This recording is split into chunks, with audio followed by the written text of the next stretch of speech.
I'm Venus with Galaxy Inc. And for this week's writing tips, we're going to be talking about point of view and narration. Now we're going to just jump right into it. There are 4 different types that we're going to cover, and it's going to be first person, second person, third person limited, and third person omniscient. We're going to talk about the positives and the negatives with each writing style, and some of the examples that are out there that you can read to kind of get an idea of maybe what you want to do, or you've already run across these if you're much of a reader and you know what it is that you're aiming for. The first type I want to talk about is second person, and that's because that one's the least popular. Not a lot of people write in second person, and it's because it's not a very natural way of writing. Second person is addressing the reader directly. You go here, you did this, you did that. If you're thinking, what kind of book would ever do that? Choose your own adventure books are kind of the most obvious example. You're traveling through the woods, you visit this person, you make this choice. What do? Turn to page 75 if you do blank, and turn to page 454 if you do the other thing. It's a very common way of kind of making the reader feel like they're part of the story and really like engaging them. So it is a fun way of writing, but it's not a very natural way of telling a story. And it's not a very natural way for readers to feel engaged with the story. Even though you're addressing them directly, it feels a little stilted.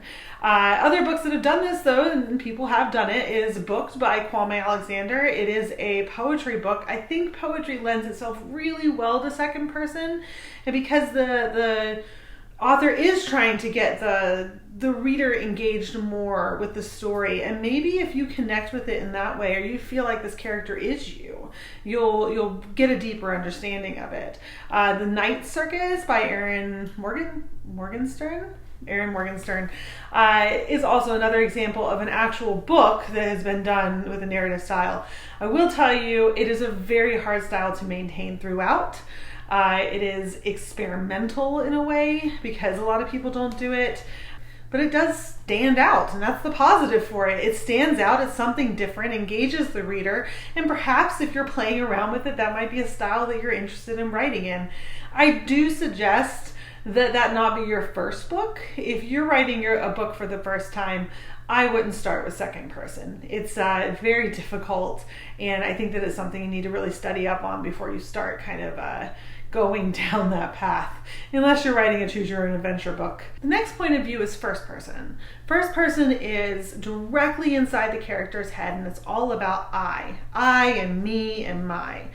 So I've got one good example from a book that I mentioned before, but I thought I'd pull it out actually and read a little bit from it. This is The Thief by Megan Wallen Turner.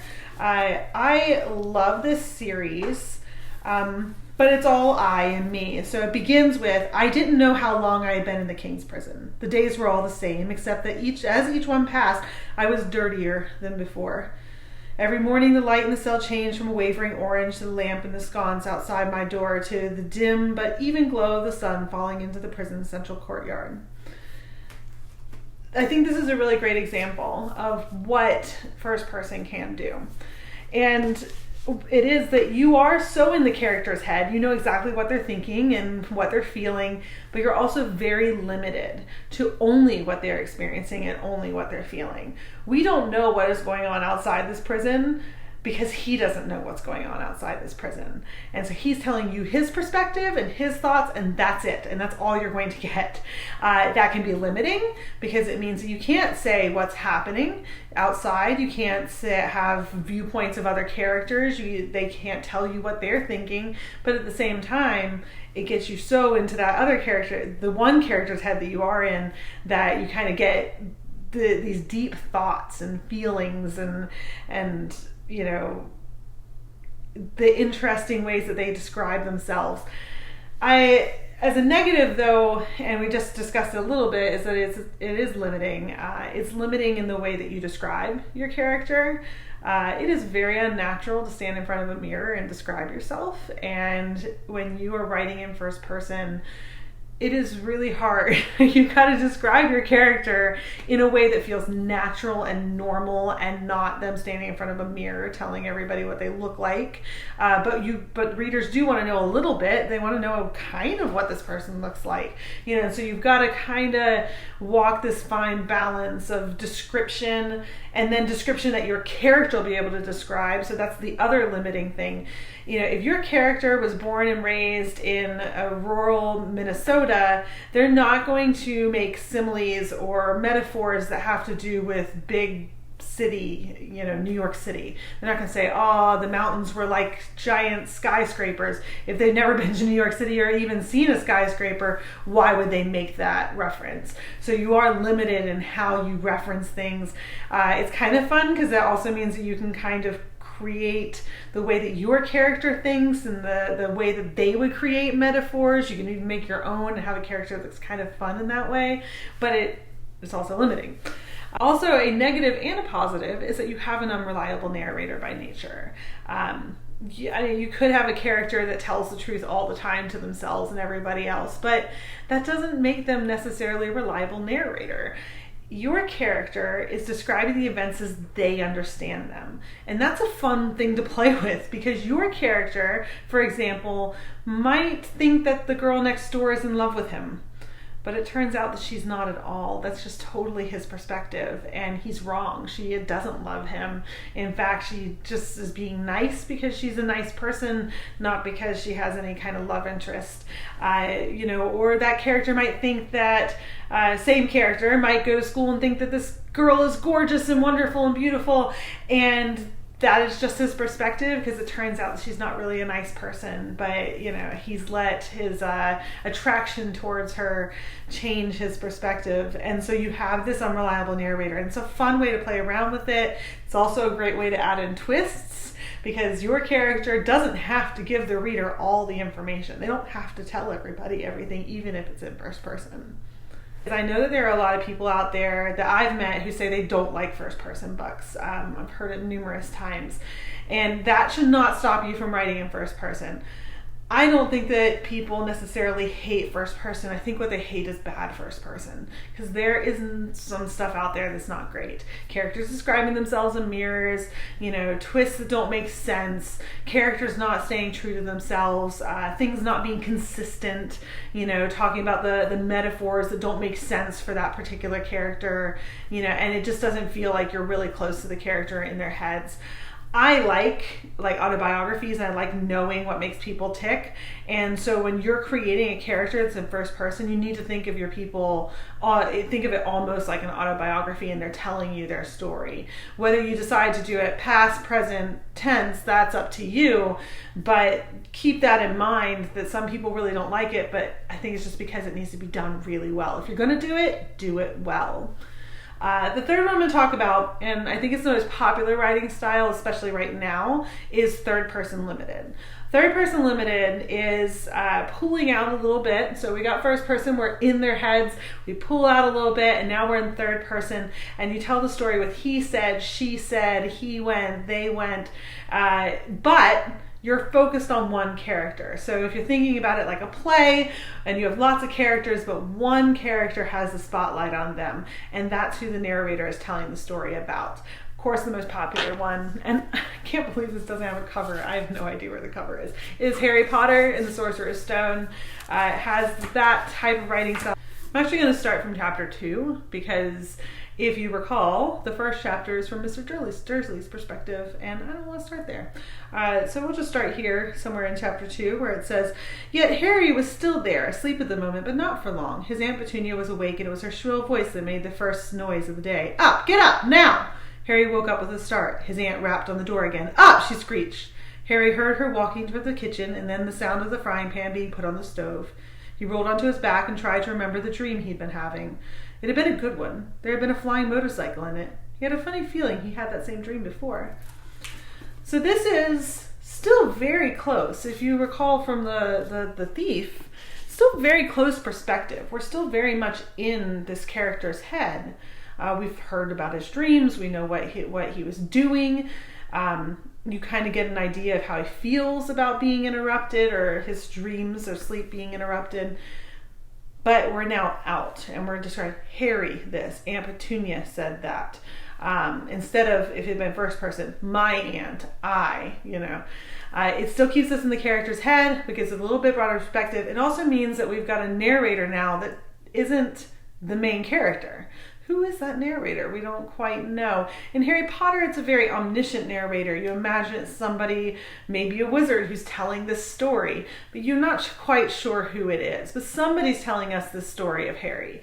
And that is where the fun of third person limited is a narrator can be anybody. They could be just this unnamed person, but it also could be somebody who's telling the story and working you through it. There's a lot of different ways that I think authors have done this. Game of Thrones uses third person limited as well, but because he wants to give you perspectives of many different characters, you don't want to be just stuck in one person's head. Even the bad guys, well, I don't know if you consider everybody a bad guy in Game of Thrones, but a lot of bad guys, the author wants you in their head. So he does what I call head hopping, where you go from one person's head to the next, and each chapter is different. And so you keep coming back to those characters, but it might be several chapters before you get back to one of the characters. And so that's a good way of kind of doing this third person limited, but also getting different perspectives of different characters. But still pulled back a bit, still with a narrator of some kind. And just like first person, you are still a little limited to what the character knows and understands. You have to make sure that your character is speaking in a way that is true to them. But we have a narrator now who does know a little bit more outside. So you can describe things. You can say Harry wore glasses and Harry did this and Harry did that, because we've got a voice up here somewhere telling us the story and kind of funneling that down in. So it's okay to get a little bit more descriptions and things that maybe the character wouldn't stand there and just tell everybody if they were just thinking it in their heads. But we need to know it as the reader. So pulling that perspective out a little bit gives you the opportunity to do that as a writer. And the last one I want to talk about is third person omniscient. Third person omniscient is not used as much these days. It's considered kind of archaic, which I find fascinating. I consider it, for me, one of the hardest ones to write, because you are like this godlike narrator and you're way up high and you see into everybody's heads. So you can play around with everybody and you can tell us what this person's thinking, what that person's thinking, how that person went there, and you can do these big descriptions about things. I think it's a really interesting writing style. A very good example and a classic example is The Lion, the Witch, and the Wardrobe, because that's written from several characters' perspectives, or really from a godlike perspective. And you would kind of imagine that C.S. Lewis is the one telling you this story. And so it starts really big. Once there were 4 children whose names were Peter, Susan, Edmund, and Lucy. This story is about something that happened to them when they were sent away from London during the war because of the air raids. They were sent to the house of an old professor who lived in the heart of the country, 10 miles from the nearest railway station and 2 miles from the nearest post office. He had no wife, and he lived in a very large house with a housekeeper called Mrs. Macready and 3 servants. This is a very big perspective. We've been told a whole bunch of information that probably these characters didn't know from the beginning and weren't going to know. And as that omniscient narrator, you don't have to tell everybody everything, right? He doesn't tell us, and you'll know if you've read the series, who the professor actually is. That's a character in an earlier book, but you find that out later. And that's a lot of fun, I think, to kind of play around with those ideas where you can keep things, but you're still this big omniscient narrator. I love the writing style of it. It's so big and massive, and that narrator can be anybody. And I think a really good modern example of somebody who did use this in a very clever way are the Lemony Snicket series of Unfortunate Events. It is a big omniscient narrator, but we know who the narrator is. The narrator is Lemony Snicket, this fictional character that is also the author, who is telling you the story because you need to know, and he knows everything about what's happened because this is all set in the past. And you get it's fun to play around with. And I think the overall theme here is that any of these can be interesting and done if done well. Now, I've talked a little bit about narrator in each of these, who your narrator is. I think that's very important. I think a lot of people don't think about it at first when they're writing. Your narrator needs to be defined. In first person, it's obviously whoever the main character is. That is your narrator. But as you travel on through the other ones, second person, well, who's the narrator? Who's saying you? Who is that character who's saying that? Is it the person telling the story? Is it an omniscient? Is it God? Like, who is the person who's directly addressing them? You need to know that as the writer in your head, even if you never define it. Okay? In third person, limited and omniscient, you need to know who your narrator is. Who is telling this story? Who do you think that person is? In Harry Potter, who do you think that narrator is? When you're doing the big omniscient narrator, you really should know who your narrator is. Who is telling this story? Who is the person who's that big Godhead up there who's telling all the readers the book? And it could be something like Lemony Snicket, where you make this very kind of fun character who plays around. I think a recent book that I know of that was very clever with that was The Library of Ever, and the narrator kind of writes themselves into the book, but it's the author, but it's the narrator. It's really fun. Usually at this point I give you some cautions or whatever. I've told you about some of the negatives that can be with the different writing styles. So what I want to do is challenge you to play around with narrative styles. Write a poem in second person. Write a poem in first person. Write a short story in third person omniscient and see if you can't kind of pull out your perspective. Like I said, that's the one I struggle with the most. And so that's the one that I find myself trying to recreate.